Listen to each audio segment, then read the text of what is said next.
நடபடிகள் 11ஆம் அதிகாரத்தை திருப்பிக் கொள்ளுங்க. Book of acts chapter 11. இதிலே அப்போஸ்தலருடைய வாழ்க்கையிலே அந்த நாட்களிலே தேவன் செய்த கிரியை, அவர்கள் செய்த கிரியை, இவைகளிலே நாம் கற்றுக்கொண்டே வருகிறோம். இன்ற நாளிலும் ஒரு 7 காரியத்தை உங்கள் மத்தியிலே நான் சொல்ல விரும்புகிறேன். நாம் முதலாவது வசனம் 1 4 வசனம் வரைக்கும் வாசிப்போமே என்றால் அங்கே சொல்லப்படுகிறது. நான் வாசிக்கிறேன். புறஜாதியார் தேவ வசனத்தை ஏற்றுக்கொண்டார்கள் என்று யூதர்களில் இருந்த அப்போஸ்தலர்களும் சகோதரரும் கேள்விப்பட்டு பேதுரு எருசலேம் திரும்பி வந்தபொழுது விருத்த சேதனம் உள்ளவர்கள் அவனை நோக்கி, விருத்த சேதனம் இல்லாத மனுஷரிடத்தில் நீர் போய் அவர்களோடு கூட போஜனம் பண்ணினீர் என்று அவனோடு வாக்குவாதம் பண்ணினார்கள். அதற்கு பேதுரு காரியத்தை முதலில் இருந்து வரிசையாய் அவர்களுக்கு விவரிக்க தொடங்கினான். ஹல்லேலூயா. நான் முதலாவதாக இதிலே சொல்ல விரும்புகிற காரியம், பி அக்கௌண்டபிள். கணக்கு ஒப்புவிக்கிறவர்களாய் நாம் இருக்க வேண்டும். எவ்வளோ பெரிய ஆளாக இருந்தாலும் சரி, இங்கே பேதுரு கூட அவனிடத்துல கேட்கிறவர்களிடத்திலே அவன் சொல்லியிருக்கலாம், நீ யார் என்னை கேட்கறதுக்கு? தேவன் என்னை முதன்மையானவராய் வைத்து இருக்கிறார். தேவன் என்னை பாறை என்று அழைத்து அவர் என்கிட்ட தான் சொன்னாங்க, வானத்தின் திறவுகோலை உனக்கு கொடுக்கிற, நீ எவைகளை பூட்டுகிறாயோ அது பூட்டப்படும், எவைகளை திறக்கிறாயோ அது திறக்கப்படும் என்ற அதிகாரத்தை எனக்கு சொல்லி இருக்கிறார். கர்த்தர் என்னிடத்துல பேசினா, இதை மனுஷன் உனக்கு வெளிப்படுத்தவில்லை, தேவன் உனக்கு வெளிப்படுத்தினார் என்று. எங்க போனாலும் உங்களெல்லாம் கூட்டின்னு போறாரா இயேசு? என்னதான் கூட்டின்னு போறார்? ஒரு மகள் இறந்து கிடக்கிறா, என்னதான் கூட்டின்னு போனார்? அந்த தேவன் மறுரூபம் ஆகிற இடத்துல என்னதான் கூட்டின்னு போனாரு? நீ ஏன் என்ன கேட்கிற? நான் எங்கனா போவேன், எங்கனா பேசுவேன் என்று பேதுரு அவர்களுக்கு சொல்லாமல் 4 வசனம் வாசிக்கிறோம். அதற்கு பேதுரு காரியத்தை முதலில் இருந்து வரிசையாய் அவர்களுக்கு விவரிக்க தொடங்கி. அப்ப பாருங்க, இன்றும் வந்திருக்கிற உங்களை நான் உற்சாகப்படுத்துகிறேன். யாராவது ஒருவரிடத்திலே நீங்கள் எப்படிப்பட்டவர்கள் என்ற நிலையை அறிவிக்கத்தக்கதாய் கணக்கு ஒப்புவிக்க கூடியவர்களாய் இருக்கும். நானே ராஜா, நானே மந்திரி என்று இருப்பீர்கள் என்றால் சீக்கிரத்திலே உங்களுடைய வாழ்க்கையில் ஒரு வீழ்ச்சியை நீங்கள் பார்ப்பீர்கள். அப்ப நீங்கள் உயர வேண்டுமே என்றால், நீங்கள் தவறு செய்யாதபடி உங்களை பாதுகாத்து கொள்ள வேண்டுமே என்றால், நீங்கள் நம்பக்கூடிய ஒருவரிடத்திலே நீங்கள் உங்களை கணக்கு ஒப்புவிக்கிறவர்களாய் காணப்பட வேண்டும். இன்னைக்கு நிறைய பேர் பார்த்தீங்கன்னா குடும்பத்தில் கூட அப்படிப்பட்ட உறவு அற்றவர்களாக இருக்கிறார்.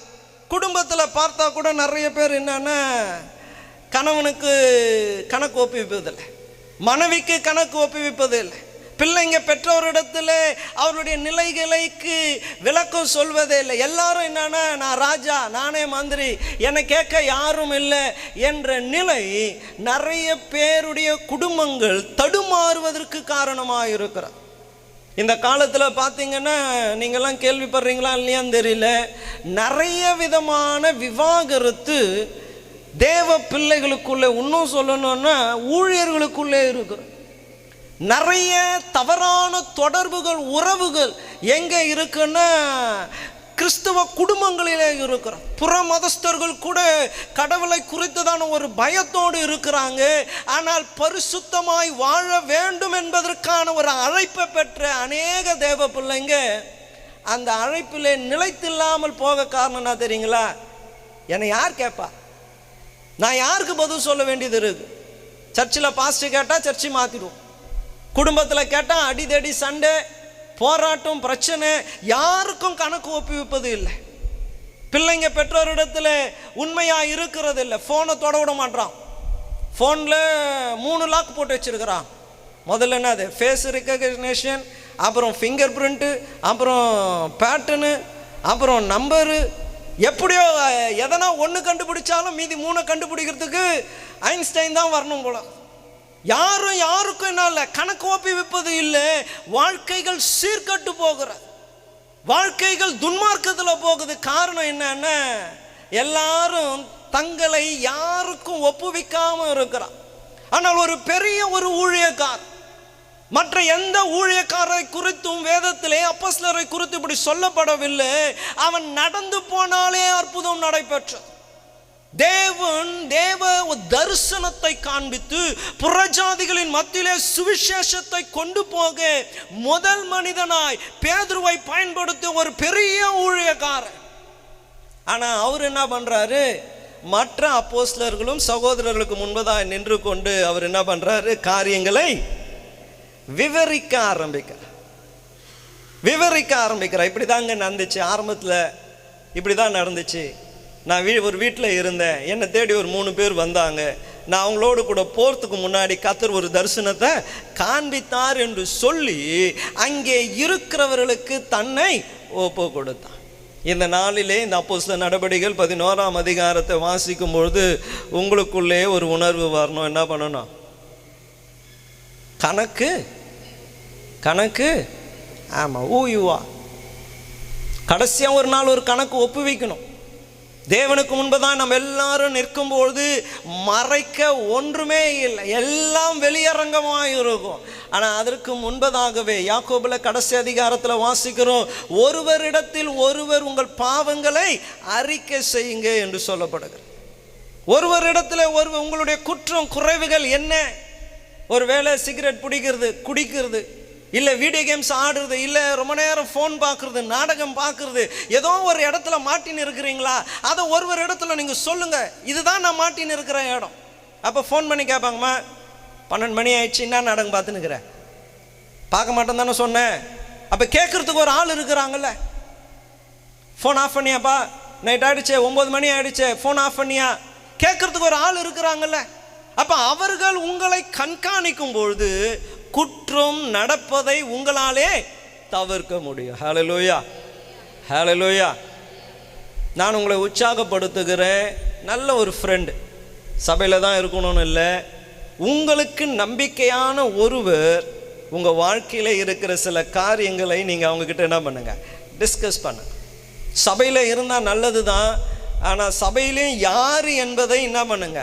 ஞானமாய் பார்த்து அறிந்து அவர்களிடத்துல காரியங்களை சொல்லுங்க. நீங்கள் ஞானமாய் சொல்கிறவங்க ஊர் நியூஸ் பேப்பர் மாதிரி இருந்துடக்கூடாது, ஊருக்கே உங்களை குறித்து சொல்கிறவங்களா இருந்துடக்கூடாது. ஞானமாக யார் என்று பார்த்து உங்களை விசாரித்து, காலைல 6 மணிக்கு ஜோம் பண்ணுறேன், நீ எழுந்தியா? எழுந்துரு 1க்கு 4 ஃபோன் பண்ணி உங்களை எழுப்பி உங்களை ஜபத்தில் நடத்தக்கூடியவங்க. வேதம் வாசிச்சியா? இன்னைக்கு ஒரு அதிகாரமாச்சும் வாசிச்சா? எந்த அதிகாரம் வாசிச்ச? என்ன சொல்லுது அந்த அதிகாரத்தில்? யாரை பற்றி சொல்லுது? கேள்விகளை கேட்டு உங்களை வாசிக்க தூண்டுகிறவர்களா? ஏமா அங்கே போனேன், எதுக்குமா போனேன் என்று கேட்கிறவர்களாய், ஒருவருக்கு கணக்கு ஒப்புவிக்கிறவர்களாய் உங்களை நீங்கள் ஒப்பு கொடுப்பீர்கள் என்றால் அது நிமித்தமாக இன்னும் வளர உயர அது ஏதுவாக இருக்கும். ஹல்லேலூயா, ஹல்லேலூயா, ஹல்லேலூயா. பண்ணுவீங்களா? இல்லைன்னா நீங்களே ராஜா, நீங்களே மந்திரி, என்னை கேட்கறதுக்கு யார் இருக்கிறா என்று எண்ணினால் அது வாழ்க்கை சீர்கெட்டு போகும். இரண்டாவதாக 5ஆம் வசனத்திலே இருந்து 17ஆம் வசனம் வரைக்கும் வாசிக்கும் பொழுது இங்கே இந்த பேதுரு எல்லாவற்றையும் விவரிக்கிறார். I wrote, be honest and explain everything. ஒரு காரியத்தை குறித்து உண்மை உள்ளவர்களாய் எல்லாவற்றையும் வெளியரங்கமாய் பேசக்கூடியவர்களாய் இருங்க. எதையும் ரகசியமாய் வைத்துக் கொள்ளாதீங்க. Be open. உங்களை பார்த்தா ஒரு திறந்த புஸ்தகமாக இருக்கும். பாருங்க, பொதுவாக சொல்லுவாங்க இந்த ஆம்பளைங்க, அதாவது men are like open book. எந்த தப்பு பண்ணாலும் ஒன்றை மாட்டிப்பாங்க. தெரியுங்களா உங்களுக்கு? அது எந்த தப்பு பண்ணாலும், ஆமாம், இவங்க பணம் ஒழிச்சு வச்சா மாட்டிப்பாங்க. ஆனால் மனைவிகள் ஒழிச்சு வச்சா, ஆமாம், இவர் சாகிற வரைக்கும் கண்டே பிடிக்க முடியாது எங்கே தான் ஒழிச்சு வச்சிருக்கிறாருன்னு. ஆனால் இவர் எங்கே வச்சாலும் சரி, ஆமாம், யாரும் வீட்டில் இல்லைன்ட்டு அவன் குழி தோண்டி புதைச்சாலும் சரி, நாளைக்கு திரும்பி தோண்டி பார்த்தா பணம் அப்படிதான். ஆனால் பி ஓப்பன். இங்கே பேதுரு ஒரு காரியத்தையும் மறைக்கல. நீங்கள் அந்த வசனத்தை 5லேருந்து வாசிப்பீர்கள்டா, முந்தின அதிகாரத்தில் சொல்லப்பட்ட எல்லாவற்றையும் 11ஆம் அதிகாரத்தில் அப்படியே ரிப்பீட் பண்ணுறார். ஒரு வார்த்தை மாறாம அப்படியே ரிப்பீட் பண்ணுறார். அவர் மேல் வீட்டில் போனது சீமோன் என்ற பேதுரு என்று சொல்லப்பட்ட அந்த பெயரை கூட அவர் என்ன பண்றாரு, அப்படியே திருப்பி சொல்றார். 3 முறை அவர் பார்த்த தரிசனத்தை சொல்லுகிறார். அங்க போனா கொர்நேலியு என்ன பண்ணா, எல்லாவற்றிலும் ஒரு மறைவும் இல்லை. இன்னைக்கு நான் உங்களை உற்சாகப்படுத்துகிறேன், அப்படிப்பட்ட நபராய் நீங்க இருங்க. Be honest, be open to everyone. உங்க இடத்துல ரகசியத்தை யாரும் பார்க்க கூடாது. ஒருவேளை ஒரு நாளில் அப்படி இருந்தீங்க, ஆனால் இப்பொழுதும் நீங்க தேவனுடைய பிள்ளைகளா இருக்கிறீங்க, நீங்க பரிசுத்தவான்களா இருக்கிறீங்க, நீதிமான்களா இருக்கிறீங்க. உங்களிடத்திலே பழுது ஒன்றும் இராதபடி வெளியரங்கமா இருங்க. ஹல்லேலூயா. நான் பெரிய ஆளு சின்ன ஆளு, நான் பேசுனதுதான் ரைட்டுலாம் இல்லை. யாவரோடும் சமாதானமாய் இருக்கவும் பரிசுத்தம் உள்ளவர்களாய் இருக்கவும் நாடுங்கள் என்று வேதம் சொல்லுகிறது. ஹல்லேலூயா, ஹல்லேலூயா.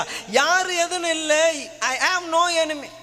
எல்லாரிடத்திலும் என் மனசுல என்ன இருக்கோ அப்படியே வெளியில சொல்ல எனக்கு தைரியம்.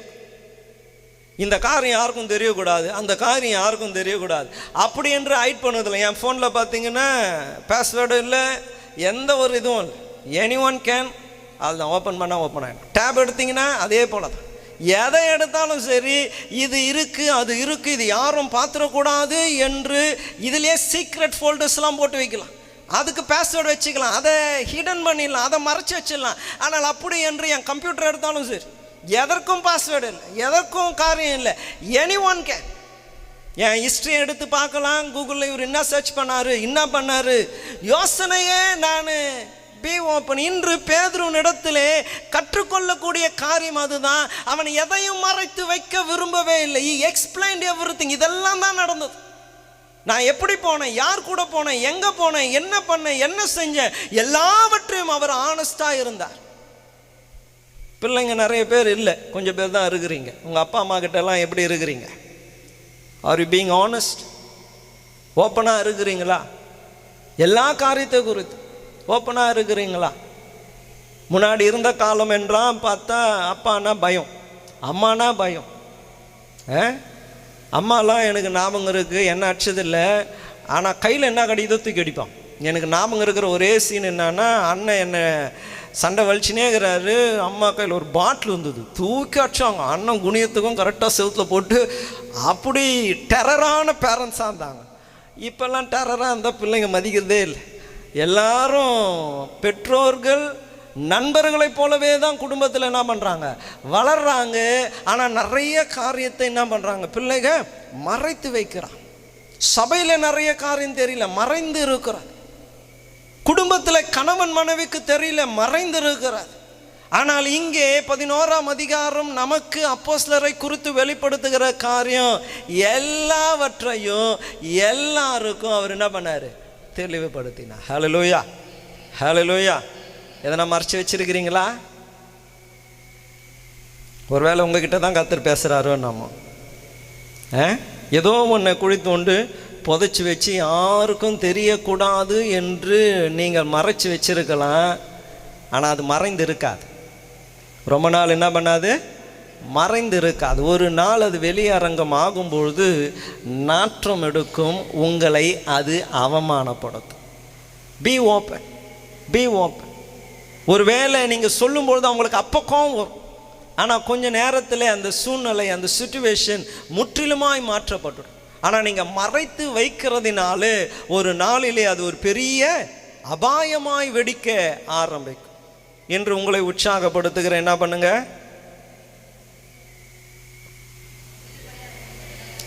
வெளிப்படையா இருங்க, வெளிப்படையா இருங்க, மறைக்கவே மறைக்காது. சபையிலே சிலர் பார்த்தீங்கன்னா அப்படி முகம் திருச்சின்னு போயிடுவாங்க, பார்த்துருக்கீங்களா? இன்னத்துக்கு சண்டை போட்டாங்கன்னு கூட தெரியாது, இன்னத்துக்கு சண்டை போட்டாங்கன்னு கூட தெரியாது. இங்கே யாரோ ஒருத்தர் தான் சொன்னாங்க, அப்படி நான் இப்படி வந்தால் அவங்க அப்படி போயிடுறாங்க, நான் அப்படி வந்தால் இப்படி வந்துடுறாங்க. சர்ச்சுக்குள்ளே தான் இன்னத்துக்கு சண்டை போட்டாங்கன்னு எனக்கு தெரியல, இன்னான்னு கேட்டுலான்னு பார்த்தா கூட என்ன பண்ண மாட்டாங்க, நின்று பேசவே மாட்டாங்க, இப்படி போயிடுறாங்க அப்படி போயிடுறாங்க. அப்படி இருக்கக்கூடாது. வீட்டில் கூட சரி, யார்கிட்ட இருந்தாலும் சரி, போகணும், பார்க்கணும், பேசணும், சிரிக்கணும். அந்த சூழ்நிலையை அப்பயே நீங்கள் பேசிட்டீங்கன்னா எல்லாம் என்ன ஆகிடும், நல்ல முடிவு உண்டாகும். மறைச்சி மறைச்சி வச்சு ஒளிச்சு ஒளிச்சு வச்சு யாருக்கும் தெரியாமல் அடைத்து வைத்தீங்கன்னா அது என்ன பண்ணும், ஒரு நாள் வெடிக்கும். குடும்பத்திலும் தனிப்பட்ட வாழ்க்கையிலும் பெரிய அழிவையும் சோகத்தையும் அது உண்டாகும். மூன்றாவதாக 8ஆம் வசனத்தை நாம் வாசிக்கும்பொழுது,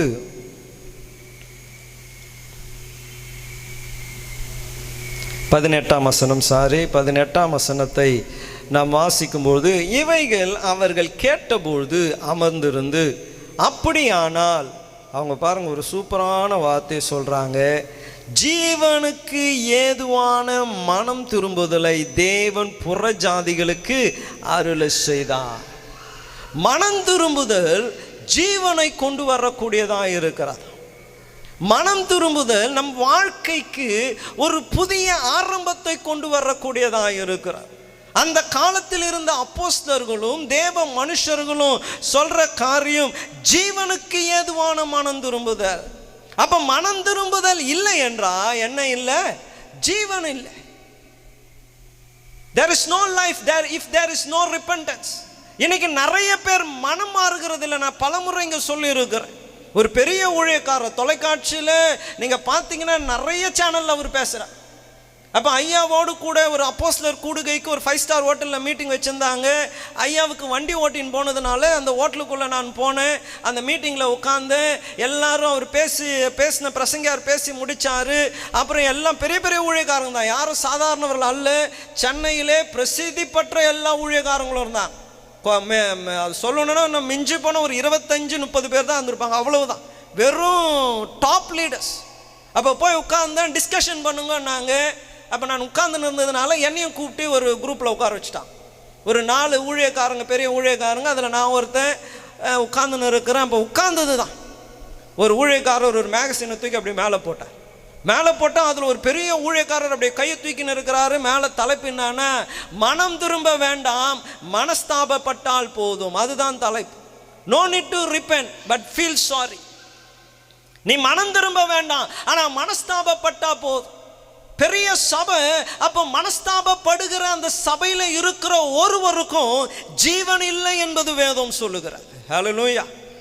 பாருங்க, யோவான் ஸ்நானகன் தன் வாழ்க்கையை அர்ப்பணித்து, இயேசுவை போலலாம் இல்லை, அதை காட்டிலும் அர்ப்பணித்து, அவன் வாழ்க்கை வனாந்திரமாக இருந்தது. அவனுடைய ஆடை மற்றவர்களை காட்டிலும் வித்தியாசமாக இருந்தது. தன்னை அவன் வெறுத்தான். தன்னுடைய வாழ்க்கையை அவன் அற்பமாய் எண்ணி அவன் ஊழியம் செய்யும் போது பிரசங்கித்த பிரசங்கம் என்ன தெரியுங்களா? மனம் திரும்ப என்று பேசினான். ஆண்டவராகிய இயேசு கிறிஸ்து 30 ஆண்டுகள் பொறுத்து கொண்டு இருந்தார். அவருடைய நேரம் வந்தபோது அவர் கடந்து வந்து பிரசங்கித்த முதல் பிரசங்கம் என்ன தெரியுங்களா? மனம் திரும்புங்கள் என்று பிரசங்கம் பண்ணினார். அவரை தொடர்ந்து வந்த சீஷர்கள் எல்லாரும் பிரசங்கித்த ஒரே பிரசங்கம் என்னது? மனம் திரும்புங்கள், பரலோக ராஜ்யம் சமீபமாக இருக்கிறது. அப்போ மனம் திரும்புதல் எவ்வளவு அவசியம் என்பதை தேவ மனுஷர்கள் ஒவ்வொருவரும் பிரசங்கிக்கும் பொழுது இன்னைக்கு தேவ பிள்ளைகளுக்கு அநேகருக்குள்ள என்ன இல்லை?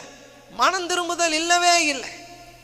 தங்கள் வாழ்கிற அதே பொல்லாத வாழ்க்கை, அதே விதமான குணம், அதே விதமான பேச்சு, அதே விதமான நடக்கை, அப்படியே தான் இருக்கிறாங்க. பேர் மட்டும்தான் கிறிஸ்துவ பேர். இங்கே சொல்றாங்க பாருங்க, ஜீவனுக்கு ஏதுவான மனம் திரும்புதல். இன்று கூட ஒருவேளை உங்க காரியங்களிலே மனம் திரும்பாம சபைக்கு வரலாம். ஞாயிற்றுக்கிழமை வந்துட்டோம், அது வரைக்கும் போதும், ராபோஜனை எடுத்துட்டோம், யார் கேட்க போறா? ஒரு நாள் பாவத்தை அறிக்கை செய்வது, அடுத்த நாள் அதே பாவத்தை தொடர்ந்து செய்வது. வேதம் சொல்லுகிறது, துணிகரமாய் ஒருவன் தெரிந்தே பாவம் செய்தால் இயேசுனுடைய ரத்தத்தை தன் காலின் கீழே போட்டு மிதிக்கிறதற்கு அது இதுவா இருக்கிறது. இந்த நாளில் எப்படி இருக்கிறீங்க? எப்படி இருக்கிறீங்க? இயேசு கிட்ட நீங்க வரும்போது எப்படி இருந்தீங்க? இப்போ எப்படி இருக்கிறீங்க? உங்க பேச்சு மாறி இருக்கா? உங்க நடக்க மாறி இருக்கா? உங்க நட்பு மாறி இருக்கா? மன்னிச்சு இருக்கிறீங்களா? பொறாமை இன்னும் இருக்கிறதா? இச்சை இன்னும் இருக்கிறதா? எப்படி இருக்கிறீங்க? ஜீவனுக்கு ஏதுவான மனம் திரும்புதல் இல்லை என்றா, ஜீவன் இல்லைன்னா என்ன? அதற்கு எதிர்பாரும் நரகம்தான் நம்மளுக்கு வாழ்க்கை. அப்ப இன்று கூட ஏழை வந்திருக்கிற யாரோ ஒருவருக்கு இது தேவன் கொடுக்கிற ஒரு எச்சரிப்பின் செய்தியா இருக்கும்.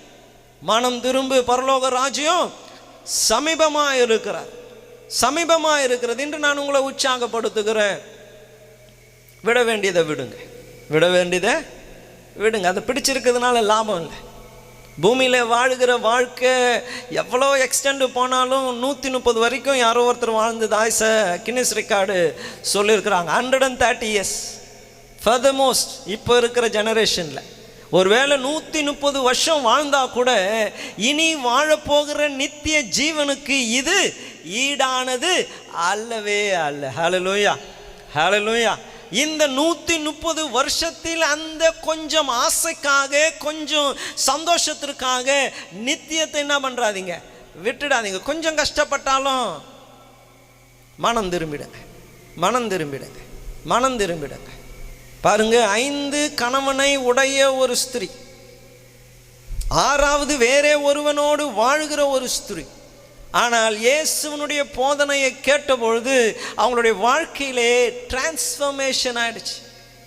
அந்த ஸ்திரீ சொன்ன வார்த்தையை கேட்டு ஊர்ல இருக்கிற எல்லாரும் வர்றாங்கன்னா, அந்த ஸ்திரீ அங்க ஊருக்குள்ள ஓடி போகும்பொழுது எல்லாருக்கும் இந்த பெண்ணுடைய வாழ்க்கையில இருக்கிற மாற்றத்தை பார்த்துருக்க முடியும். நீ யார் சொல்றதுக்கு, எனக்கு உன் வாழ்க்கை எனக்கு தெரியாது அப்படி என்று பேசியிருக்கலாம். ஆனால் அந்த ஊரில் இருக்கிற எல்லாரும் கனத்தண்டையிலே வந்து இயேசுவை சந்திக்கத்தக்கதா அந்த ஒரு சின்ன ஒரு கான்வர்சேஷன் தான் அந்த ஸ்திரீனுடைய வாழ்க்கையில பெரிய மாற்றத்தை உண்டாக்கிட்டு.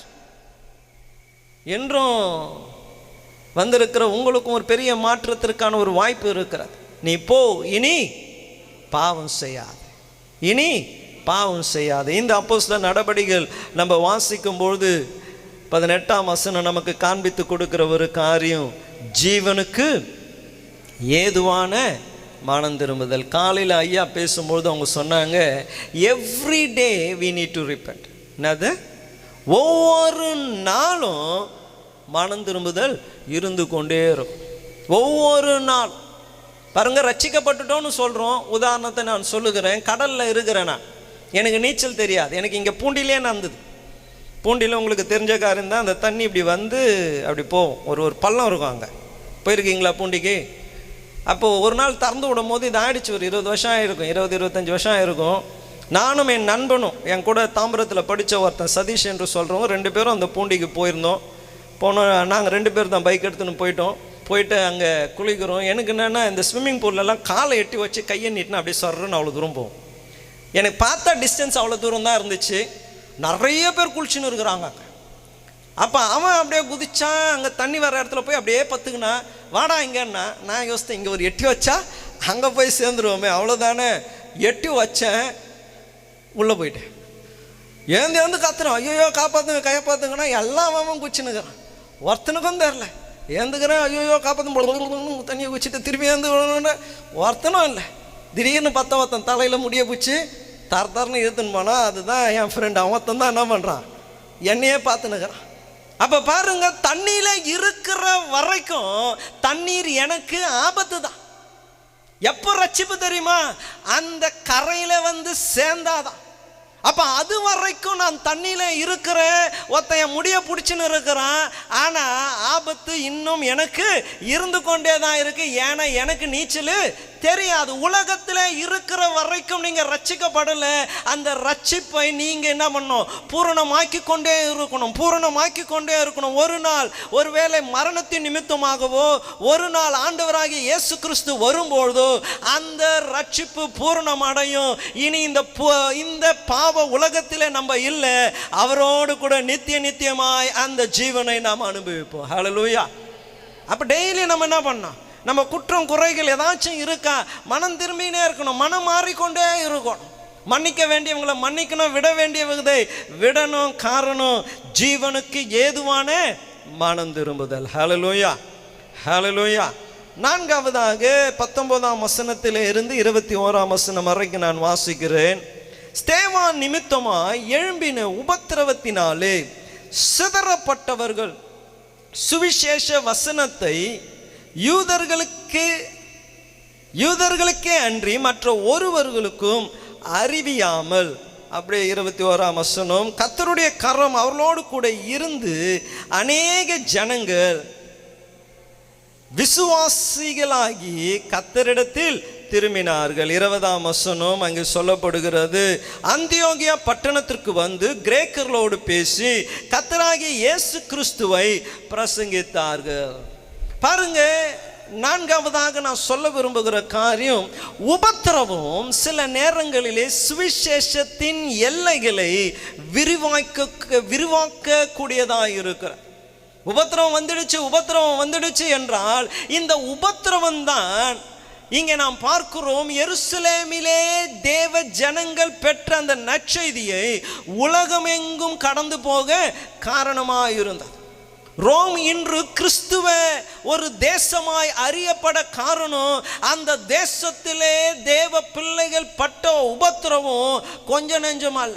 அப்படிப்பட்ட உபத்திரவத்தை நிமித்தமாய் தேசமே இன்று கிறிஸ்துவ தேசமாய் இருக்கிறார். அப்ப உபத்திரவம் வந்துடுச்சே என்று அல்ல, உபத்திரவத்தை தேவன் ஏன் அனுமதித்தார் என்பதை அறிந்து கொள்ள வேண்டும்.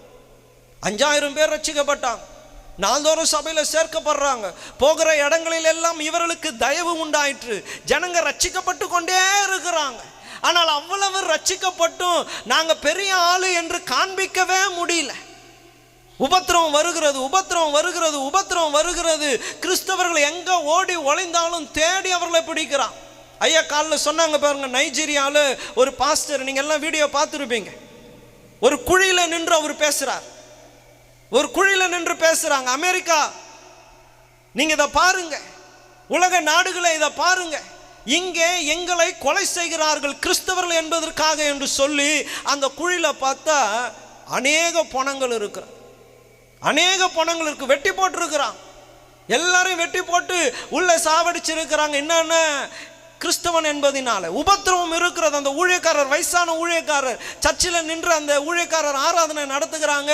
மேலே எதுவும் காணும், இதே போல பெரிய சபை, மேலே ஷீட் எதுவும் காணும், உள்ள எல்லாம் எரிஞ்சிருக்கிறார். அந்த பாஸ்டர் பாடுறாரு, முன்னாடி அவங்க விசுவாசிங்க எல்லாம் அந்த கருகின இடத்துல அப்படியே உட்கார்ந்து பாடுறாங்க. உபத்திரவம் வருகிறது, ஐயோ எங்களை கொல்றாங்களே, எங்களை இப்படி உபத்திரவப்படுத்துகிறாங்களே. அல்ல, இந்த உபத்திரவத்தை தேவன் ஏன் அனுமதித்தார்? இந்த உபத்திரவம் தான் இன்னைக்கு நீங்களும் நானும் இயேசுவே கர்த்தர் என்று அறிந்து கொள்ள காரணமாக இருந்தது. ஹல்லேலூயா. உபத்திரவம் வரலன்னா யாரும் இங்கே வந்திருக்க மாட்டான். உபத்திரவம் வரலன்னா எருசலேம் எல்லையை தாண்டி சுவிசேஷம் போயிருக்கா. பாருங்க, ஒரு 10 ஆண்டுகளுக்கு முன்பதாக, அதாவது போன கலைஞர் ஆட்சிக்கு முன்னதாக ஜெயலலிதா ஆட்சி இருக்கும்போது மதம் மாற்றம் தடை சட்டம், தேசத்தில் மதம் மாற்றம் தடை சட்டம் எப்படி இருந்தது சபைகள் சொல்லுங்களேன். எல்லா சபையும் ஒன்றாயிடுச்சு. அந்த நாட்களில் இருந்தவங்களுக்கு தெரியும், எல்லா சபையும் ஒன்றாயிடுச்சு. ரோட்டில் போய் உண்ணாவிரதம் பண்ணோம், ரோட்டில் போய் ஆர்ப்பரித்தோம், எல்லாம் கூடி ஜோம் பண்ணோம். அப்போ தான் அவங்க 40 சீட் அவங்க இழந்து போனாங்க. மறுபடியும் அந்த சட்டத்தை அவங்க திரும்ப பெற்றுக்கொண்டாங்க. எல்லாருக்குள்ளேயும் ஒரு ஐக்கியம், ஒரே ஜபம், ஆண்டவரே ஆட்சி மாறணும். எங்கே பார்த்தாலும் எழுப்புதல் கூட்டங்கள். உபத்திரவத்தை ஏன் தேவன் அனுமதித்தார் என்றால், அந்த நாட்களிலே சபை ஊழியர்களுக்குள்ளே இருந்த ஏற்ற தாழ்வு எல்லாமே மாறி போயிட்டு, எல்லாரும் ஒன்றிணைந்தாங்க, எல்லாருடைய கைகள் கோக்கப்பட்டது. அதை தொடர்ந்து தான் இப்போ திருவள்ளூரில் இருக்கிற சபைகள்லாம் பார்த்தீங்கன்னா யார் பெரியவன் யார் சிறியவன் என்ற வித்தியாசமே இல்லை. ஒரு மீட்டிங்குன்னு போனாங்கன்னா எல்லாம் ஒன்றா உட்காந்து பேசுகிறாங்க, சிரிக்கிறாங்க, பேசுகிறாங்க, பழகுறாங்க. காரணம், அதற்கு ஒரு காலத்தை கர்த்தர் வைத்திருந்தார். தேசத்திலே இதெல்லாம் நம்ம செய்ய முடியாது என்ற ஒரு உபத்திரவம் வந்தது.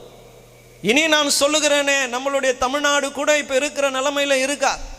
உபத்திரவங்களை சந்திக்க நேரிடும்.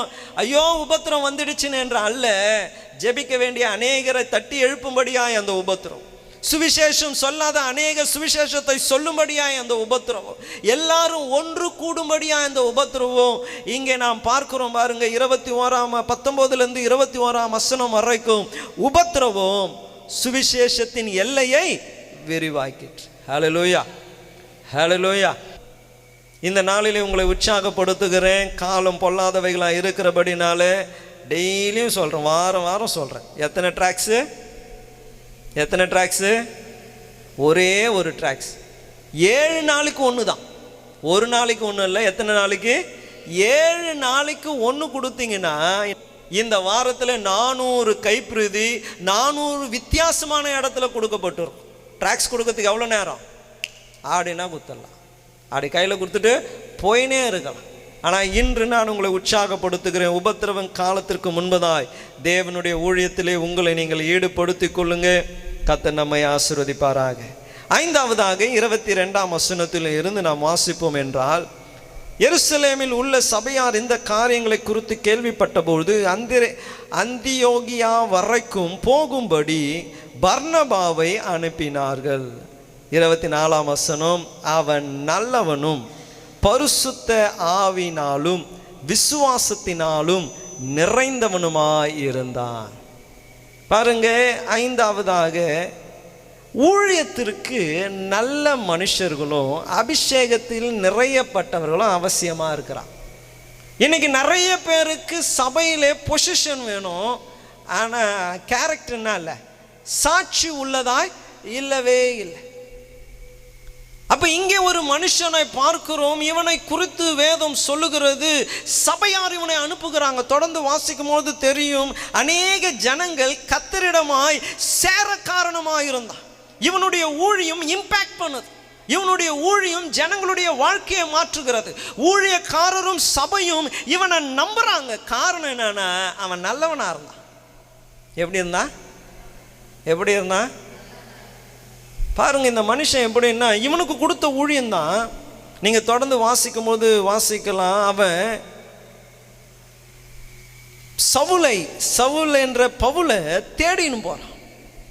எப்பயோ காணாம போன 3 வருஷம் சவுலுடைய பேரு பேச்சு ஒன்றும் இல்லை. இவனுக்கு ஒரு ஊழியம் கொடுக்கப்பட்டிருக்கிற, அந்தியோகியாவுக்கு போய் என்று சொன்னா இவன் சவுலை தேடி போகிறான், சவுலை கூட்டின்னு வரான்.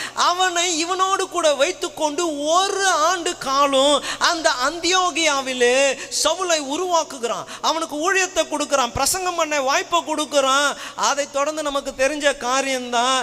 பழைய ஏற்பாடு புதிய ஏற்பாடிலே அநேக நிருபங்களை எழுதி சபை எப்படி இருக்கணும் என்று ஒரு பிரதான ஒரு அப்போஸ்தலனாய் பவுல் மாற்றப்பட காரணம் பர்னபா என்ற ஒரு நல்ல மனுஷன் ஊழியம் செய்தான். ஹல்லேலூயா, ஹல்லேலூயா. இந்த நாளிலும் உங்களை நான் உற்சாகப்படுத்துகிறேன்.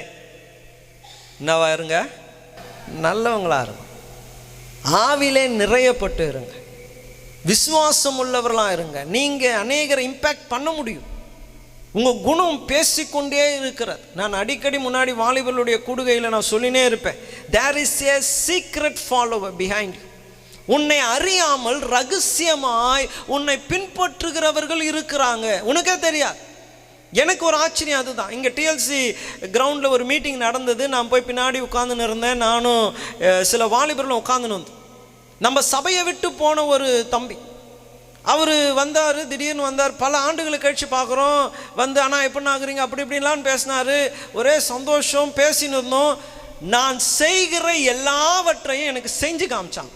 ஆனால் நீங்கள் இப்படி பண்ணுவீங்க, நீங்கள் இப்படி ஹேர் ஸ்டைலில் இருப்பீங்க, இப்படி பண்ணுவீங்க. என்னை போல அவன் மாற்றின்னு இருக்கிறான், எல்லாவற்றையும் பண்ணுறான். எனக்கு அந்த நாளில் இருந்து எனக்குள்ளே ஒரு பெரிய பயம். அவன் இப்படி என்னை ஃபாலோ பண்ணுறான்னு எனக்கு தெரியாது.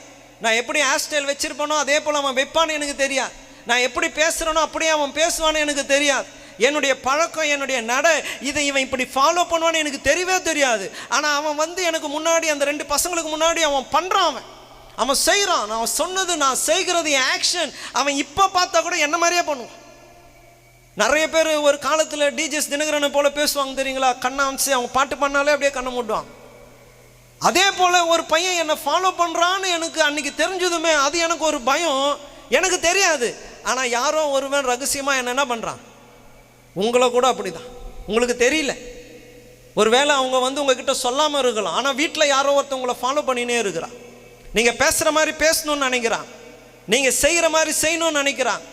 உங்களை போல அந்த திறமைகளை வளர்த்து கொள்ளணும்னு நினைக்கிறாங்க. உங்கள் வியாபாரம், உங்கள் வேலை ஸ்டைலு, உங்களுடைய ட்ரெஸ் கோடு உங்களை போல இருக்கணும்னு நினைக்கிறாங்க. ஒரு வேளை உங்கள் மகளாக இருக்கலாம், உங்கள் மகனாக இருக்கலாம், உங்களுடைய உறவினர்களாக இருக்கலாம், உங்கள் சிநேகிதனாக இருக்கலாம், உங்களுக்கு தெரியல.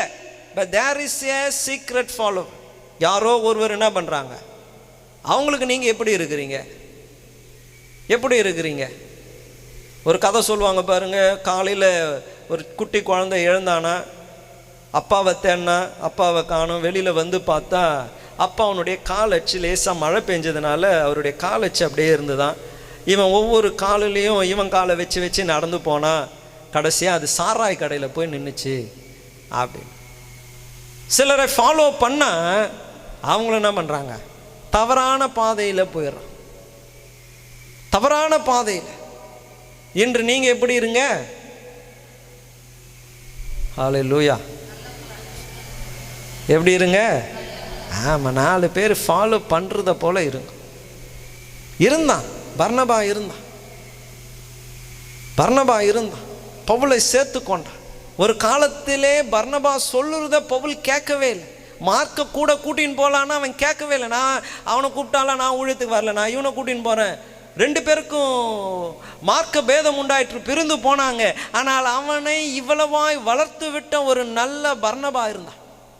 ஆவிலே நிறைந்தவனாக இருந்தான். இங்கே கூட சபையில் மற்றவங்களை வளர்த்து விட பிரயாசப்படுங்க. மற்றவங்க வளரும் போது அவங்கள கீழே தட்டணும்னு நினைக்காதீங்க. அவங்கள தூக்கி விடுங்க. உங்களுக்கு ஒரு பாடுறதுக்கு ஒரு வாய்ப்பு கிடைக்குது, கூட கூட்டின்னு போங்க. ஊழியத்திற்கு போக ஒரு வாய்ப்பு கிடைக்குது, கூட கூட்டின்னு போங்க. ஏதோ ஒரு காரியத்திலே உங்கள் நிமித்தமாய் வளர்த்து விட அப்படிப்பட்ட ஒரு நல்ல குணம் உங்களுக்குள்ளே இருக்கட்டும் என்று உங்களை நான் உற்சாகப்படுத்துகிறேன். ஹல்லேலூயா, ஹல்லேலூயா, ஹல்லேலூயா. 6வதாக நம்ம பார்ப்போம் என்றால் 27, 28 வசனம். அந்நாட்களில் எருசலேமில் சில தீர்க்கதரிசிகள் அந்தியோகியாவுக்கு வந்தார்கள். அவர்களில் ஒருவனாகிய அகாபு என்பவன் எழுந்து உலகமெங்கும் கொடிய பஞ்சம் உண்டாகும் என்று ஆவியானவராலே அறிந்தான். அது அப்படியே கிலவுத்தி ராயனுடைய நாட்களிலே உண்டாயிற்று. ஹல்லேலூயா. பாருங்க, வேதம் நமக்கு போதிக்கிற காரியம் தெரிஞ்ச வசனங்கள் தான். 1 யோவான் 4ஆம் அதிகாரம் 1ஆம் வசனம், எல்லா ஆவியையும் சோதிக்கணும். நான் ஒரு சபைக்கு வெளிநாட்டில் இருக்கும்பொழுது நான் போனேன். அந்த சபையில் என்னன்னா, ஒருத்தர் தீர்க்கதரிசனம் சொன்னால் ரெக்கார்டர் வச்சு ரெக்கார்ட் பண்ணிடுவாங்க. என்ன பண்ணுவாங்க? ஆமாம், ஒருத்தர் அப்படி பேசுனாங்கன்னா நம்மளாம் மைக் பிடிச்சின்னு தான் இருப்போம். அவங்க என்ன பண்ணுறாங்க? ஆமாம், அப்போல்லாம் செல்ஃபோன்லாம் இல்லை, ரெக்கார்டர் வச்சு ரெக்கார்ட் பண்ணிடுறாங்க. 1 வருஷ காலம் அவங்களுக்கு டைம். சொன்ன தீர்க்க தரிசனம் என்ன பண்ணோம்? நிறைவேறணும். 1 வருஷம் யாரும் கேள்வியே கேட்க மாட்டாங்க. அவர் ப்ராஃபஸி சொன்னார்னா சொன்னது நிறைவேறும். 1 வருஷம். அதுக்கப்புறம் நடக்கலைன்னா இனி அந்த சபையில் அவர் என்ன பண்ண முடியாது. நமக்கு ஒருவர் தீர்க்க தரிசனம் சொன்ன ஒரே சந்தோஷம், எது சொன்னாலும் நம்மளுக்கு சந்தோஷம். ஆனால் வேதம் சொல்லுகிறது எல்லா ஆவியையும் சோதித்தறியுங்க. நான் சொன்ன காரியம் தான் மறுபடியும் ஞாபகப்படுத்துகிறேன். நானும் என் நண்பர்களும் வெளிநாட்டில் இதே போல் ஒரு பெரிய கான்ஃபரன்ஸு, அந்த கேரவேன் சொல்லுவாங்க பாருங்கள், அதில் நாங்கள் தங்கியிருக்கிறோம். எல்லாமே சுற்றி நிறைய நூற்றுக்கணக்கான கேரவேன்ஸ். எல்லோரும் அந்த மீட்டிங்கில் அட்டன் பண்ணிவிட்டு போயிட்டு அங்கே அப்படியே தங்கிடுவோம். அப்போ நாங்கள் வாலிபர்களாக கூடி இருக்கும்போது ஒரு சகோதரர் வந்தார், எங்களோடு கூட பேசினார். என்னை கேட்டார், என்ன பண்ண போகிறீங்கன்னு. பைபிள் ஸ்கூல் படிக்கிறேன், முடிச்சதுமே அப்பாவோட ஊழியம் செய்ய போகிறேன். அடுத்தவர் கேட்டார், என்ன பண்ண போகிறேன்னு. அவர் சொன்னார். எல்லாம் சொல்லிட்ட பிறகு அவர் கடைசியாக சொன்னார், ஜாம் பண்ணுவோம் அப்படின்னார். ஜாம் பண்ணி தீர்க்க தரிசனம் சொல்கிறார் பாருங்க. அப்படி சொல்கிறார். நீங்கள் இந்தியாவிலேருந்து வந்திருக்கிறீங்க, நீங்கள் இங்கே வேதாம கல்லூரி படிக்கிறீங்க, படித்து முடிச்சதுமே நீங்கள் இந்தியாவில் போய் உங்கள் தகப்பனாரோடு கூட ஊழியம் செய்ய போகிறீங்க, கர்த்தர் சொல்லுகிறா. அப்படியே சொல்கிறார். எங்களுக்கெல்லாம் ஒரே சந்தோஷம்ப்பா, எப்படிப்பட்ட தீர்க்கதரிசின்னு. அப்படியே எனக்கு அப்போல்லாம் 18-19 வயசு தான். அப்படியே எல்லாருக்கும் ஒரே சந்தோஷம். முடிஞ்சிட்டு போனாங்க. நாங்களும் அப்படியே ஆச்சரியமாக பேசினே இருந்தோம். அப்போ ஒருத்தனுக்கு நல்ல தெளிவு பாருங்க. அவன் சொன்னானே, இதை தாண்டா நம்ம அவர்கிட்ட சொன்னோம். அவர் என்ன பண்ணுறாரு, அதை திரும்பி சொல்லி கூட என்ன சேர்த்தினார், கர்த்தர் சொல்லுகிறா. அப்போ பாருங்க, கேட்கறதுக்கு அவ்வளோ இனிமை. இதே போல் இன்னொரு இன்சிடென்ட்டும் இதே போல் ஒரு பெரிய சபை. அந்த சபையில் ஒரு வாலிபர் கூடுகை. நாங்கள் ஒரு 100 கிலோமீட்டர் கிட்ட ட்ராவல் பண்ணியிருப்போம். அப்படியே ட்ராவல் பண்ணி வந்தோம். உள்ளே வரோம், ஃபுல்லாக ஜனம் இருக்கிறது. ஒருத்தர் வந்து என் கூட வந்த பையன்கிட்ட கேட்குறாரு, யுவர் நேம் இஸ் கேரினோ அப்படின்னாரு. உன் பேர் கேரி தானேன்னாரு. ஆமாம். என்ன பண்ணுற நீ? நான் டீச்சர்ஸ் ட்ரைனிங் படிக்கிறேன். எங்கேருந்து வர நீ? பெனிக்ரோஸ். ஓகே அப்படின்னாரு. போயிட்டார். அப்போ எல்லாம் நாங்கள் அப்படியே சிதறடிக்கப்பட்டு பல இடத்துல உட்காந்துன்னு இருந்தோம். கூட்டம் நடக்குது. பிரசங்கியார் அவர் டக்குன்னு எழுந்தார். கேரி அப்படின்னா உடனே இவர் எழுந்து அப்படின்னு, யூ ஆர் கம்மிங் ஃப்ரம் பெனிக்ரோஸ், you are studying teachers training, sit down அப்படின்னா. அவ்வளோதான். நம்மளுக்கு அவர் முன்னாடி கேட்டார்னு தெரிஞ்சிச்சு. கூட்டம் முடிஞ்சதுமே இன்னொரு பையன் ஓடி வந்து அவனால் நம்பவே முடியல. நம்ம சர்ச்சிலிருந்து நம்ம கூட வந்தவனுடைய பேர் அவருக்கு தெரிஞ்சிருக்கு பாரு, அப்படியே கரெக்டாக பேர் சொன்னார், அவன் செய்கிற வேலையை சொன்னார், எவ்வளோ பெரிய ஊழியக்காரரு அப்படின்னு அவனுக்குள்ள அப்படியே உள்ளம் பொங்கி சொல்லும் போது நாங்கள் சொன்னோம், போகிறதுக்கு முன்னாடியே கேட்டுன்னு போயிட்டாரு. அப்போ பாருங்க, அவங்க சொல்றதுல நம்மளுக்கு அவ்வளோ சந்தோஷம், என்னை குறித்து சொல்லிட்டாரு, என்னை குறித்து சொல்லிட்டாரு. ஆனால் வேதம் சொல்லுகிறது எல்லா ஆவியையும் சோதித்து பார்க்கணுங்க. பாருங்க, அவர் தீர்க்க தரிசனம் சொன்னதோடு புல் ஸ்டாப் வைக்கல. உலகம் எங்கும் பஞ்சம் உண்டாகும் சொன்னதோடு கூட அந்த தீர்க்கதரிசிக்கு ஒரு புல் ஸ்டாப் வைக்கல. அது இந்த காலத்திலே நிறைவேறினது என்று சேர்த்து எழுதியிருக்கிறாங்க. ஹல்லேலூயா, ஹல்லேலூயா. இந்த நாளிலே கடைசி காலத்திலே வேதம் சொல்லுகிறது, அநேக கள்ள தீர்க்கதரிசிகள் எழும்பி ரட்சிக்கப்பட்டவர்களையும் வஞ்சிக்க கூடிய ஒரு காலம் வருகிறது என்று இயேசு சொல்லி இருக்கிறார். முன்னாடி யார் எடுத்தாலும் பாஸ்டர், இப்ப யார் எடுத்தாலும் அப்போஸ்தலர், இப்போ யார் எடுத்தாலும் தீர்க்கதரிசி. நீங்களே இப்போ வால் போஸ்ட்ல பேரெல்லாம் பார்த்துனே இருப்பீங்க. பேர்கள் மாறிக்கொண்டே வருது. சகோதரர்கள்னு ஒரு காலம், அப்புறம் பாஸ்டர்ஸ், அப்புறம் அப்போஸ்தலர்கள். இப்போ கடைசி என்ன ஆயிடுச்சு? தீர்க்கதரிசி. இன்று நான் உங்களை உற்சாகப்படுத்துகிறேன், எல்லார்கிட்டையும் தலையை கொடுத்து எல்லாரும் சொல்லுவது என்ன பண்ணாதீங்க, கேட்டுன்னு இருக்காதீங்க. ஏற்கனவே கர்த்தர் சொல்லிட்டாரு உங்களை குறித்து, நீங்கள் நல்லா தான் இருப்பீங்க. தேவனுடைய ஆசீர்வாதங்கள் எல்லாம் நிபந்தனையோடு இருக்கு. அந்த நிபந்தனைக்கு கீழ்ப்படிந்தாலே போதும், உங்கள் குடும்பத்தில் நன்மை நிச்சயமாக நடக்கும், உங்கள் வியாதிகள் நிச்சயமாய் சுகமா, தேவன் காரியங்களை ஜெயமாய் நடத்துவார். இந்த தேவனுடைய தீர்க்க தரிசன வார்த்தைகளை நீங்கள் கேட்டாலே போதும், அதன்படி செய்தால் போதும், கர்த்தர் அற்புதங்களை செய்வார். யாரும் ஒருவர் வந்து உங்களுக்கு தீர்க்க தரிசனம் சொல்லணுன்ற அவசியம் இல்லை. நீங்கள் 1 கொரிந்தியர் 13-14 வாசிப்பீங்கன்னா தெரியும், தீர்க்க தரிசனம் புறஜாதிகளுக்கு சாட்சியாக இருக்கும். தீர்க்க தரிசனம் சபையில் இருக்கிறவங்களுக்கு அல்ல, புறஜாதிகளுக்கு அடையாளமாக இருக்கிறது. ஆகவே நீங்கள் அந்நிய பாஷை பேசாம தீர்க்க தரிசனம் உரைக்க வேண்டும் என்று பவுல் சொல்லுகிறார். அப்போ இந்த தீர்க்க தரிசனம் என்ன அடையாளம்? புறஜாதிகளுக்கு தெரியும் தேவன் இங்கே இருக்கிறார், இவன் சொல்லுறத போல அப்படியே நடக்குதே என்று சொல்லி. ஆனால் இன்னைக்கு புறஜாதிகள் கேட்டுன்னு வருது இல்லை, தேவ பிள்ளைங்க தான் என்ன பண்ணுறாங்க, லைனாக நின்றுக்கிறான். சொல்லும் இன்னும் சொல்லும், வேற எதனா சொல்லும். ஆமாம், கண்ணு முன்னா கருப்பாக இருக்குல்ல, ஆமாய்யா, ஐயோ கண்ணு முன்னா கருப்பாகுது, அல்லையா ஸ்தோத்திரம் ஐயா அப்படியே சொல்லிட்டாரு. இன்னைக்கு எல்லாரும் அப்படி தான் இருக்கும். எல்லா ஆவிகளையும் சோதித்து பார்க்க உங்களை உற்சாகப்படுத்துகிறேன். 7வதாக 29-30 அப்பொழுது சீஷர்கள் அவரவர் தங்கள் திராணிக்கு தக்கதாய் யூதேயாவில் குடியிருக்கிற சகோதரருக்கு உதவியாக பணம் சேகரித்து அனுப்ப வேண்டும் என்று தீர்மானித்து, அப்படி அவர்கள் சேகரித்தது பர்னபா சவுல் என்பவர்களுடைய கையிலே கொடுத்து மூப்பரிடத்திற்கு அனுப்பினார்கள். எனக்கு இது ரொம்ப ஆச்சரியமா இருந்தது. எங்கே யூதேயாவிலே பஞ்சம், அதனால இவங்க சேர்க்கிறாங்க. ஆனா அதுக்கு முந்தின வசனம் என்ன சொல்லுதுன்னா, உலகம் எங்குமே பஞ்சம், இவங்களே எப்படி தான் இருக்கிறாங்க, பஞ்சத்துல தான் இருக்கிறாங்க, இவங்களே கஷ்டப்பட்டு தான் இருக்கிறாங்க. ஆனால் அந்த கஷ்டத்தின் மத்தியிலும் மற்றவர்களுக்கு கொடுக்க வேண்டும் என்ற ஒரு இருதயம் இருந்தது. ஹல்லேலூயா, ஹல்லேலூயா. ஏழைக்கு இறங்குகிறவன் கர்த்தருக்கு கடன் கொடுக்குறான். இன்னைக்கு இறங்கவே முடியல. இன்னைக்கு என்ன பண்ணல, இறங்கவே முடியல. இவன் யாருன்னே தெரியலையே, எதுக்கு வரான்னு. இன்னைக்கு நேற்று தினத்தில் ஒரு கடையில் உட்காந்துருந்தேன், காலைல 8:30 மணிக்கு ஏதோ ஒரு பொருள் வாங்கலான்னு கடையில் போனால் ஒருத்தன் நல்லா இருக்கிறான், சதீஷ் மாதிரி இருக்கிறான், நல்லா தலையில் போட்டுன்னு நல்லா வாட்ட சாட்டமாக இருக்கிறான். உள்ளே வந்து ஒரு 20 ரூபா கொடுங்க அப்படின்னா, அந்த ஆள்கிட்ட ஓனர்கிட்ட அவர் சொன்னார், ஒன்றும் இல்லை போ அப்படின்னாரு. போயிட்டு வெளியில் இருக்கிற ஒரு பொட்டி கடையில் போய் அங்கே போய் கேட்குறான் 20 ரூபா. நல்லா இருக்கிறான், ஹெல்த்தியாக நல்லா இருக்கிறான். அவன் போன பிறகு அந்த ஓனர் என்னை பார்த்து சொல்கிறார், பார்த்தீங்களா சார், டெய்லியும் வராங்க சார், அதிகமாக கேட்க மாட்டாங்க, 10 ரூபா 20 ரூபா. ஒரு 10 பேர்கிட்ட வாங்கினதுமே போதை எடுத்துட்டு அப்படியே உழுந்து கிடக்கிறான். அப்புறம் திருப்பி எழுந்ததுமே என்ன பண்ணுறான், அதிக காசுலாம் இல்லை, எவ்வளோ தான் கேட்குறான், ஒரு 10 ரூபா கொடுங்க 10 ரூபா கொடுங்க. அப்படின்னு வாங்குறான், இப்படியே கிடக்குறானுங்க. வாழ்க்கையே இப்படி தான் இருக்குது இவங்களுக்கு.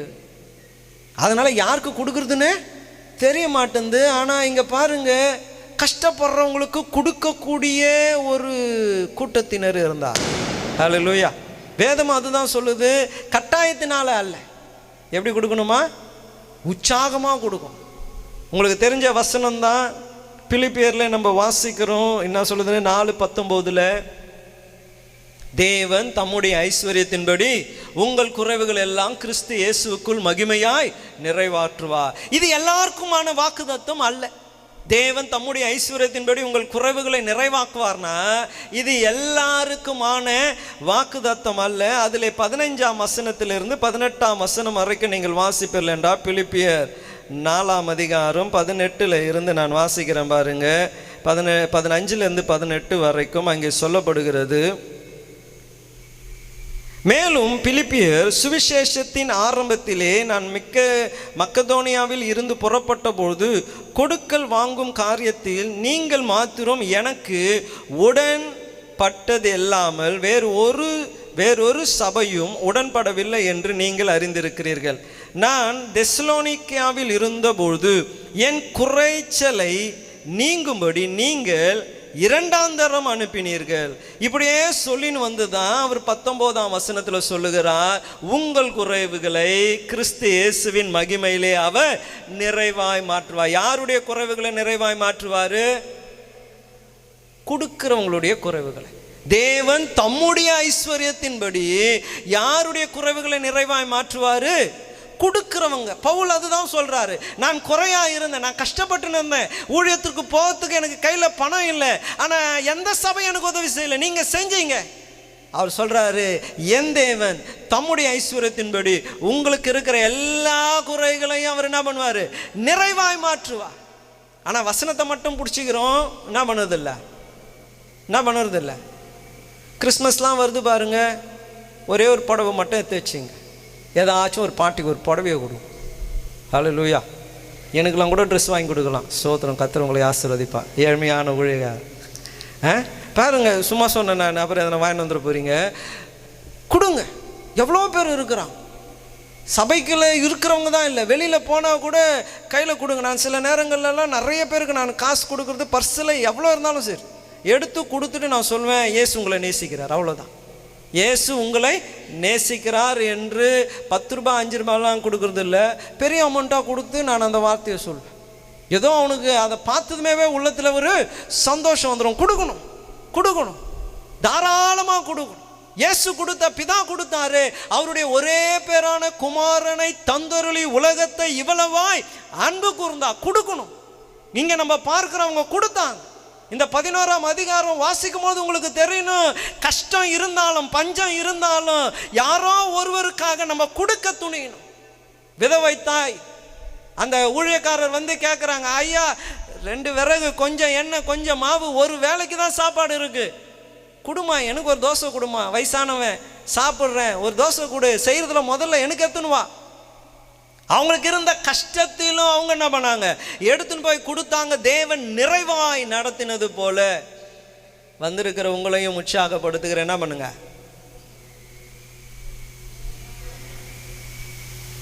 என்கிட்டயே ஒன்றும் இல்லை, கொடுத்தாதான் வரும். வேதம் தான் சொல்லுது, கொடுங்கள் அப்பொழுது கொடுக்கப்படும். அப்போ என்கிட்டயே ஒன்றும் இல்லைன்னு கொடுக்காம இருந்தால் அப்பொழுது உங்களுக்கு என்ன பண்ணாது? போக போக தான் வந்துனே இருக்கும். அதுதான் ரொட்டேஷன்.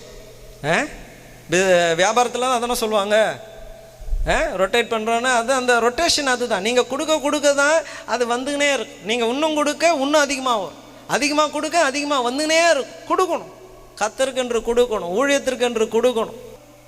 சபையில் இருக்கிற சில குடும்பங்கள் மிஷினரிகளுக்காக காணிக்கைகளை கொடுக்குறான். அப்போ அந்த பணம் அவங்களுக்கு ஒரு 2000 ரூபாய் அனுப்பினா கூட அவங்களுக்கு அவ்வளோ பெரிய சந்தோஷம்.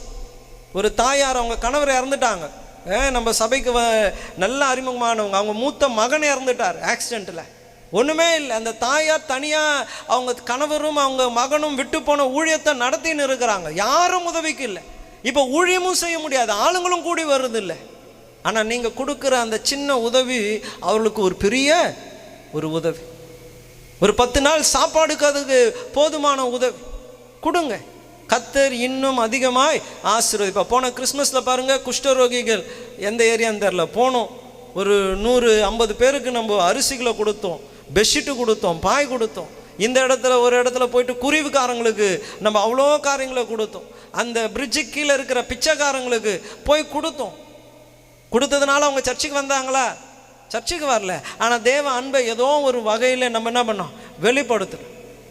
தேவனுடைய கிரியைகளை நம்ம வெளிப்படுத்தணும். இன்றும் உங்களை உற்சாகப்படுத்துகிறேன். give and it shall be given unto you. கொடுங்கள், அப்பொழுது உங்களுக்கு கொடுக்கப்படும்.